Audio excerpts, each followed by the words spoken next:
Good evening and welcome to accounting basic YouTube channel. তো আজকে কিছুটা অন্যরকম বিষয় নিয়ে তোমাদের সামনে উপস্থিত হয়েছি। আজকে একটুখানি সম্পূর্ণ রকম হাটকে বিষয়, মানে এতক্ষণ তো আমরা আগের পার্টগুলোতে আগের যে সমস্ত পার্টগুলো ছিল সেই রকম পার্টকে আমরা দেখেছিলাম যে বিভিন্ন রকমের ইলাস্ট্রেশন সলভ করে দেখিয়েছিলাম, বিভিন্ন রকমের ট্যাক্সেশনের ব্যাপার, বিভিন্ন রকমের অঙ্কের ব্যাপার, এই সমস্ত জিনিসগুলো কিন্তু আমরা বুঝিয়েছিলাম। কিন্তু আজকের যে বিষয়টা সম্পূর্ণ আলাদা একটা জিনিস। আমরা আজকে থিওরির বিষয়টা নিয়ে আলোচনা করব। থিওরি কি? আমরা সবাই থিওরি পড়ি, আমরা সবাই বই পড়ি, কিন্তু আমরা অ্যাকচুয়ালি কিন্তু জানি না যে থিওরিতে নাম্বার কিভাবে গ্রো করতে হয়। তো আজকের পার্টে, আজকের এই ভিডিওতে আমি তোমাদের সাথে এটাই ডিসকাস করব যে কিছু কিছু টেকনিক্স অ্যাপ্লাই করলে কিন্তু তোমরা ইজিলি থিওরিতে নাম্বারটাকে গ্রো করতে পারবে। অর্থাৎ যে নাম্বারটা তোমরা অ্যাকচুয়ালি পেয়ে থাকো সেই নাম্বার থেকে অনেকটাই নাম্বার তোমরা থিওরিতে কিন্তু গ্রো করতে পারবে। সেই টেকনিকগুলোই আজকে তোমাদের সাথে আমি ডিসকাস করবো এই ভিডিওতে। তো থিওরি শুধুমাত্র পড়ে গিয়েই লিখে ফেললাম তা কিন্তু হয় না, কিছু কিছু টেকনিক্স আমাদেরকে ফলো করতে হয়। সেই টেকনিক্সগুলো আমি ডিসকাস করছি এই ভিডিওতে আজকে। তো লেটস স্টার্ট দ্য ক্লাস।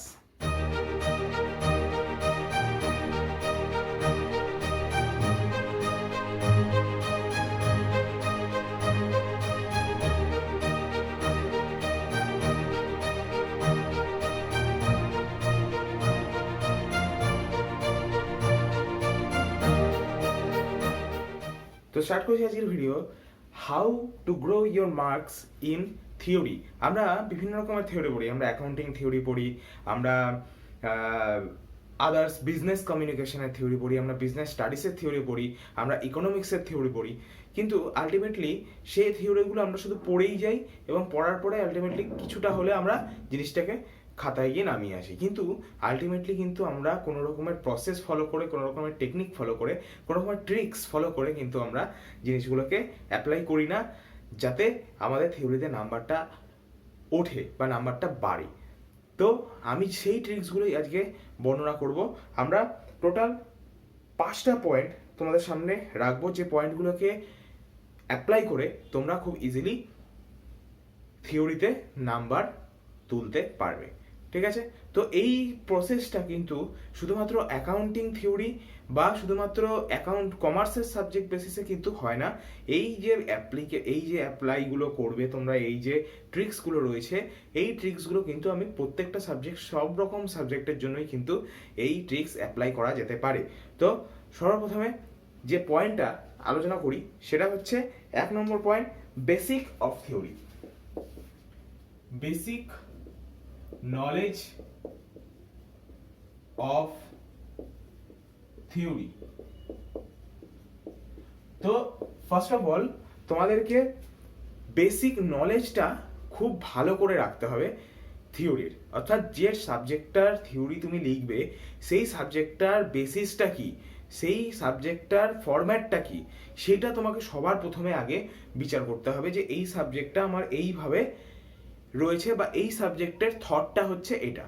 তো সেই থটটাকে অ্যাপ্লাই করে তুমি থিওরিটাকে, বেসিকটাকে, থিওরির যে বেসিকটা আছে সেই বেসিক নলেজটাকে ক্লিয়ার করতে পারবে।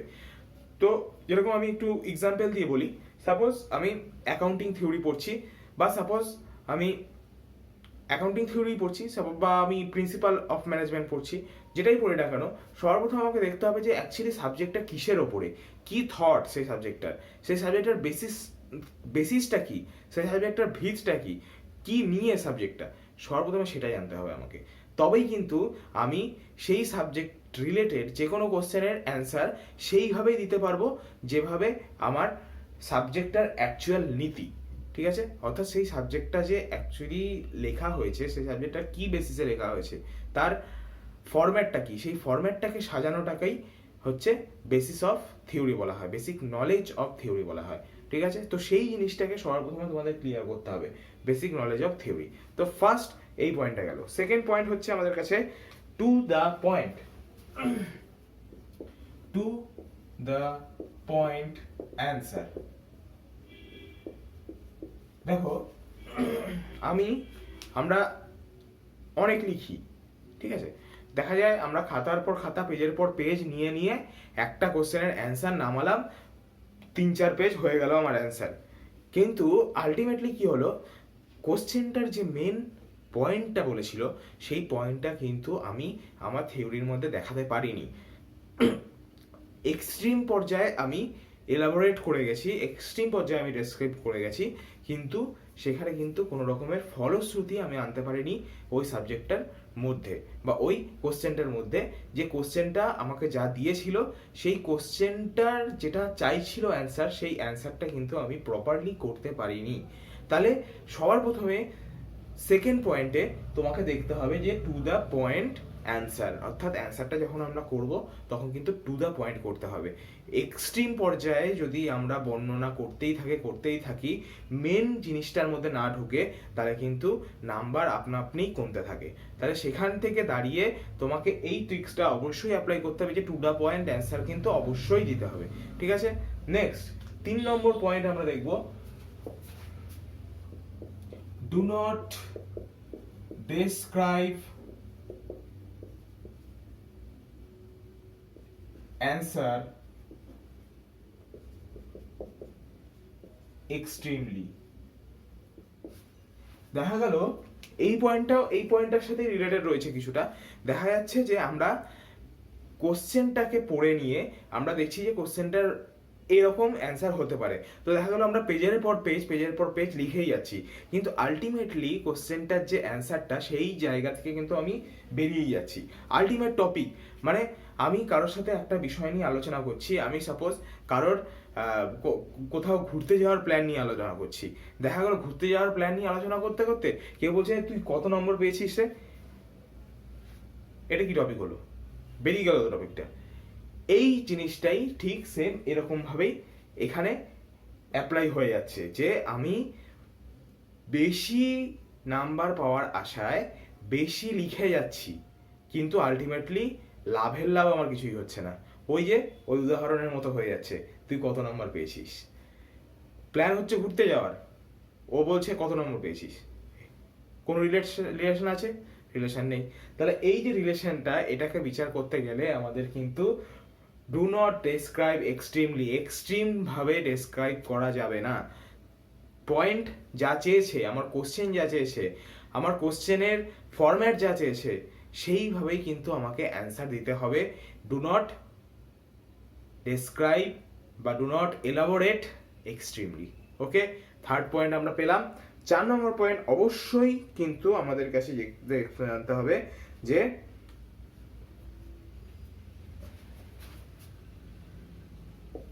prepare your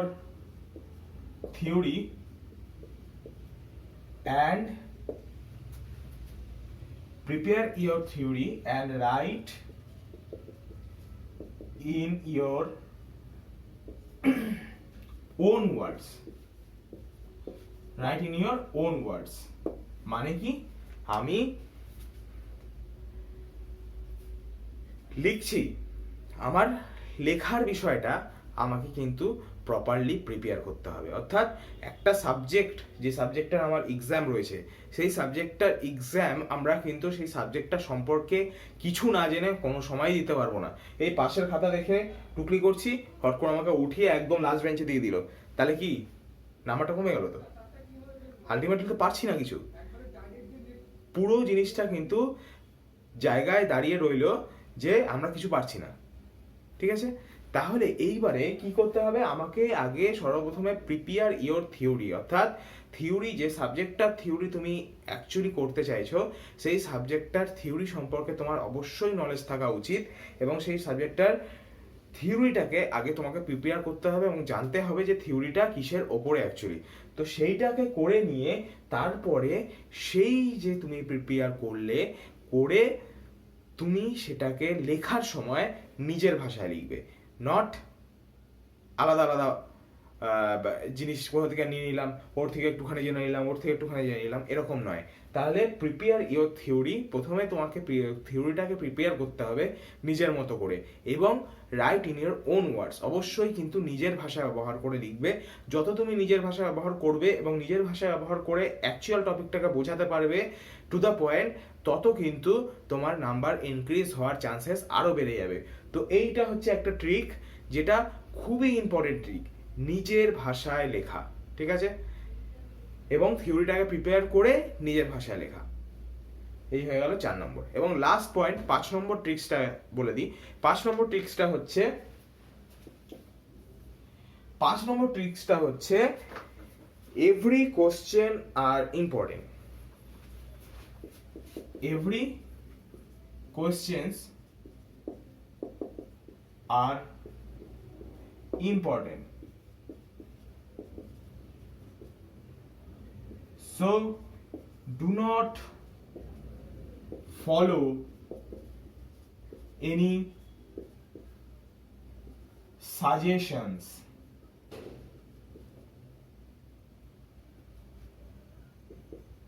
Prepare theory on every topic. আমরা অনেকেই কিন্তু আমাদের টিচারদের থেকে সাজেশন নিয়ে নিই যে কি কি কোশ্চেন আসতে পারে, আপনি একটু আমাদেরকে একটা সাজেশন করে দিয়ে দিন। তো উনি কি করলো, আমাদেরকে কিছু কিছু কোশ্চেন বেছে নিয়ে দিয়ে দিল যে এই কোশ্চেনগুলো পরীক্ষায় আসতে পারে, এই কোশ্চেনগুলো ভালো করে পড়ে যাস। আলটিমেটলি দেখা গেল কোনো কারোর ক্ষেত্রে কমন আসছে, আবার কারোর ক্ষেত্রে কমন আসছে না। তাহলে যাদের কমন আসছে না তারা কি করছে, বসে থাকছে। তারা কমন পায়নি কোশ্চেন, তারা বাড়ি থেকে পড়ে এসছে যে কোশ্চেনগুলো তার টিচার তাকে সাজেস্ট করে দিয়েছিল, কিন্তু দেখা যাচ্ছে যে সেগুলো আসেইনি পরীক্ষায়। তাহলে কি হলো, ব্যাড লাক হতেই পারে, কোশ্চেন নাও আসতে পারে, একটাও কোশ্চেন নাও আসতে পারে, আবার কিছু আসতে পারে, কিছু নাও আসতে পারে। তো এই ব্যাপারগুলো কিন্তু আমাদেরকে আমি একদম স্ট্রিক্টলি বারণ করছি যে সাজেশন ফলো কোনো সময় করবে না। ইম্পর্টেন্ট কোশ্চেন্স, যদি যেটা মনে হচ্ছে তোমার ইম্পর্টেন্ট কোশ্চেন, সেটা তুমি আলাদা করে রাখো, সেই টপিকটাকে আলোচনা করে তুমি সেই টপিকটাকে ভালো মতো পড়ো। কিন্তু আদার্স কোশ্চেনগুলো, আদার টপিকসগুলো তোমাকে পড়তে হবে, কারণ যে কোনো টপিকস থেকে যে কোনো সময় যে কোনো রকম কোশ্চেন ঘুরিয়ে ফিরিয়ে দিয়ে দিতে পারে, যাতে তুমি সেটার অ্যান্সার করতে পারো।